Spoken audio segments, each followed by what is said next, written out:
much, ladies and gentlemen. Let's go ahead and jump straight into the party now. Out in the desert here, together with our 12 squads. The plane is making its way from north to south, and even split across the board here as teams fan out completely. Who's going to be the one to make it to Mammoth, though? That's where the high-tier loot zone is, and Sem9 seems to be making a beeline straight for it. Farang again, refinery with MDH. Last time this happened, MDH didn't get to play the game at all, but maybe things will take a turn for the better with Spade being the first one to go down. MDH getting a kill after what seems like an eternity for themselves. But Farang, they're not a team that will give away Refinery. This is their battlefield. This is their house. They live and die by Refinery. But MDH, they have that head start, and Farang might just have to concede their home turf for now. Yeah, maybe or maybe not. It depends on whether or not MDH will be successful in pushing them off. But the thing is, we also King of Gamers and First Raiders starting to creep in as well. So things might start to heat up here on the platforms. X-Roy using the grapple gun to get himself up on top. So Expand is also trying to get in on this party too. Nuke slots out too bad, tries to shoot him from the crate side. X-Roy in the meantime gets caught out, and he's going to be on the ground, taken out completely by Jezeboo. So Farang is still trying to hold their ground. Yeah, this is just Expand. I mean, we praise them a lot for sticking together, but we are seeing the split from Expand. I mean, Roy making that move just very, very questionable, giving that 3 point to Farang. They can revive the teammate, sure, but do that in the first place. D and B, no, not going to be able to make it to safety. In fact, drops right in front of JL Lex, who might be able to pick up that kill. I mean, KOG in the vicinity. Watch out. As Darko swings with Soda. Good tag team play, taking out JL Lex. What an explosive start. I didn't know this was a mega sale because you could buy one and get one for free. And the King of Gamers was just donating points now to First Raiders. They're literally trying to gatekeep whoever decides to pull out this battle here. And it seems like with Farang holding their ground, and now a UAV is being brought out, exposing a lot of their positions on the map now. This is giving initiative for Too Fast to try to get up in front here to try to force Call off of the platform. Sends a trouble his way. Is that going to land? Not quite. Just gets stopped short by the container. Now Too Fast wraps around the other side, tries to go for hand-to-hand, but didn't quite work out because Kyle already had the bonfire up, already was ready with the shot with the rifle. So now he takes away that kill point there, and looks like First Raiders will be one taking control over Refinery. And they're gonna rest at the bonfire, take a swig from the Estes flask. Farang left with just one guy, and this is kind of the problem that ties back to what we were discussing, right? Farang, this very telegraph move. You know, with time, it's gonna get exposed. It's gonna get more and more weak with teams understanding how Farang wants to hold on to Refinery. Kind of the reluctance to just abandon ship, I think, that cost Farang this round. I think it's also like, you know, come to think of it as well, the grapple gun has been such a game changer, but I think more so in a map like Kalahari, where in the past, you know, just holding the high ground was just massively unfair for every other squad. Farang has been enjoying that kind of advantage for so far, but now with the grapple gun, that kind of evened the odds already and made it easier for people to just rapidly reposition themselves. 66 Raph in the meantime getting caught out in the middle here, and with the glue wall buster being brought out, there's no way he's going to be able to use any of the ones in his kit right now to try to get himself out of position. He's going to have to wait to see whether or not Vegeta and Neptune are going to be able to open up a flank here to allow him some space in order to escape this very awkward spot. But VGM just continuing to hound them, taking the highest spot in confinement right now, so having full view of where Raph decides to go. So Flame 7 is up on the second floor right now, but he needs to be able to get on the rooftop, and I don't think there's any access there. But really the big threat is Boite with his sniper rifle on top of the tower, and that's really putting it in until this point. Though Neptune finds a shot onto Boite, and now he's going to try to take out someone else, but Bond in the meantime uses a scope rifle and uses that to take down Neptune. So Axis is very much scrambling around, but at least space has been created. Raph is able to regroup with the rest of the squad. Bond now trying to salvage this by trying to take some shots here from a distance, but is he going to be enough to keep Axis at bay though? Yeah, they have corral access into this compound, but the members of VGM are spread really thin. Axis have been trying to get Vantan off of this roof for the longest time, and he is still staying there. But now Axis knows that the members of VGM are pretty much spread out around confinement, and they're getting all these shots. Boite with the Car 97, the Car 98, making life extremely difficult for Axis to be out in the open. They're also getting flushed out by the Seekers as well, making movement so much more debilitating for Axis. All these footsteps though being heard by Boite. He is so diligent with relocating himself. Axis just could not find him. And Ban is going to make contact with Vegeta. Trying to spray him down. VGM finally collapsing onto Axis, but they did lose Van Tan. Binsu needs to win this one, and he does. Has his buddy Bond to back him up. It's a 1-4 so far. Yeah, the blue zone coming in just at the wrong moment there, and Axis now finding themselves having to turn tail there, losing out this battle somehow. Neptune, though, is going to be revived back, and perhaps he will be able to do the same for Vegeta, but it looks like this battle against VGM is going to have to be conceded to them as now the blue zone closes around him, but Raph looks like he still wants to stick around a little bit longer, see whether or not he'll be able to catch something out. Meanwhile, Boiwa finds Nero just around where the revive point is. They're going to be fighting against each other in the meantime, though, while Axis continues to keep VGM completely sieged up. They want to try deny them the opportunity of proceeding through the rest of this round unscathed. Nero finally gets knocked down here by Anxiety, will get eliminated. Nowhere to be found is the rest of his team. Yeah, and Nero learning the hard way. Wherever that high tier loot zone is where Anxiety will be. Yes.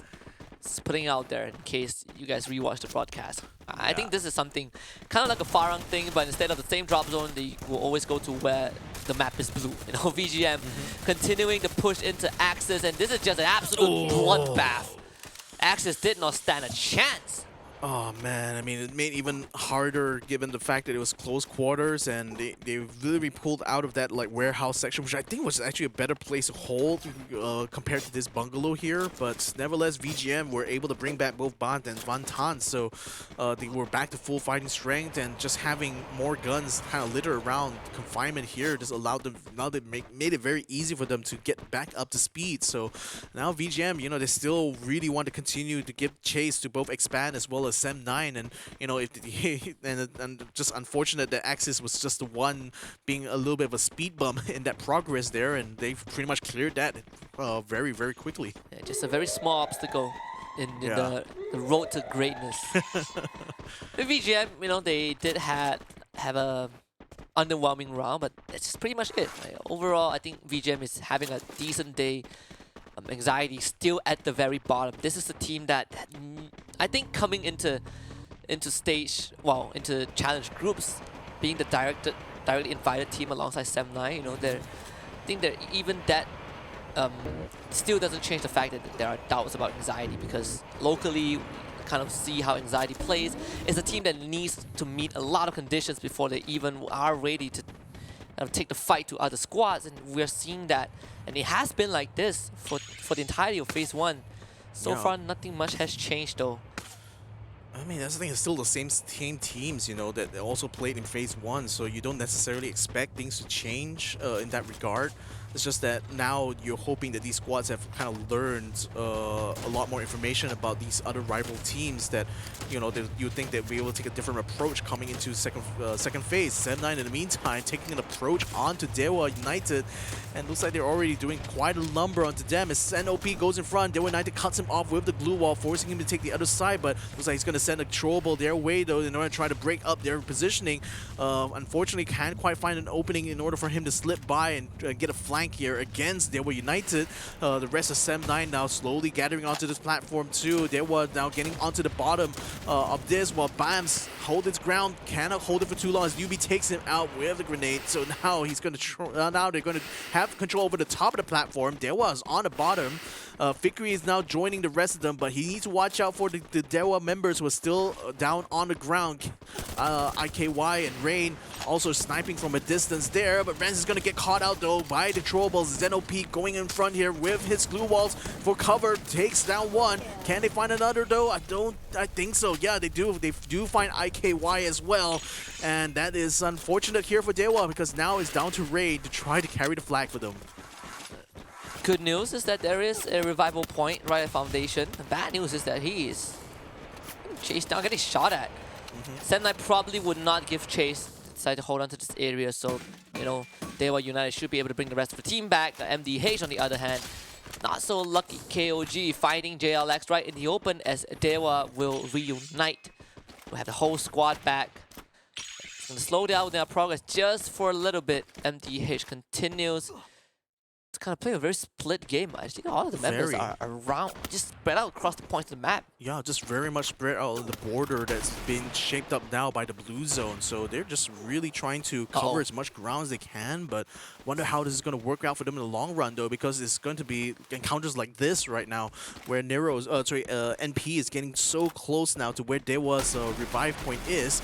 I'm not sure if he's going to be able to win this out. He only has 3 blue walls in hand, whereas Dewa, even though they just only got revived, are already picking up some good weaponry for themselves. Not a lot of glue walls in Bam's kit, though, and neither is there any health kits to boot. So I wonder how is he going to try to play this, because it's very much outnumbered.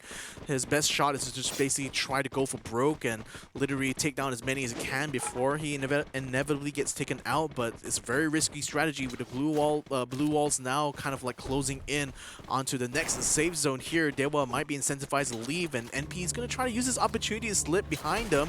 Oh, puts out a shot there. Can he get the knockdown in time, though? Just literally slipping by there with the shield brought up, but it looks like Dewa is able to just get one shot there and just leaves NP to rot in the blue zone. I felt like a bit of an impatient move by TNP. Decided want to take matters into his own hands, but it's not going to happen though. Don't Cry also caught up by anxiety. MDH just felt like they have been running their entire lives and still couldn't find a safe spot to slow down, but like we saw, they were split apart. Dewa decide to drop by and say hello to Team Flash, but they are not welcome into this territory, and they will get kicked out one by one. Dewa United, and it's all tears in the rain for Dewa United for sure. Nothing left in the tank for them. Wiped out by Team Flash. Yeah, you even see Sem9 just trying to take pot shots as well onto them, spotting them from a distance, and that's the advantage that taking control of this platform does give. So Dewa United kind of falling as a result of some of the decisions they made here so far. Anxiety now joins in the fray, skyboarding their way to this next safe zone. And now, having already gotten plenty of loot from the blue zone, are going to be trying to use whatever they have already picked up here to join the fray. Flash, in the meantime, going to be caught on low ground here because King of Gamers have already spotted them out and is trying to gatekeep them from this next zone, and they have the perfect setup in order to do so. The thing is that, unfortunately, Knight doesn't really have a lot of gas left in his tank, so he's going to have to pull back and regroup with the rest of the squad, giving a little bit of breathing room, allowing Flash to approach the cliffs a little bit more safely and allowing them to regroup. Sem9, they're also showing up at the edge of the cliff. What's the move for Team Flash? Caught between rock and hard place. KOG on one side, Sem9 on the other. 3 members of Team Flash on their low ground. Sem9 seemingly having a bit of an advantage if they want to go for the push right now, but you can see they are also taking it slow. They know that Team Flashes have the same idea as them. Fikri kind of getting shot. Team Flash making that first move to run into Sem9, but Sem9 will be slowly corralling them into a corner, and it doesn't help that the blue zone is forcing them straight into the jaws of KOG, but it seems like Bayo is going to start things off, getting a good knockdown, and JLX will be picked back up. KOG, can they hold the fort against 2 teams who are vying for a safe haven? Expand is already out in the meantime, but Sem9 getting pushed. The glue wall buster is there. Sem9 needing to kind of push on forward a bit more. Fikri in a prime position to get a couple of snipes off. KOG holding back against Team Flash. This is a mess of a fight as ZenOP is going straight in. Grappling gun, close up distance, turns the corner, gets a swing off, puts up the glue wall, secures the kill for himself, and Zen is just berserk. Finally put to a stop, and Sem9 still going. Zen and Raja are no longer there, but Kevin's getting that kill for KOG. Team Flash and KOG somehow still in the game. Bayo, the last man alive for Team Flash, healing himself back up. KOG alive on the 2nd floor. The whole team is there as Sem9 scrambles to revive the rest of the squad. Bayo watching this chaos unfold. Heavy now joins the fight, and Heavy is cleaning up shop.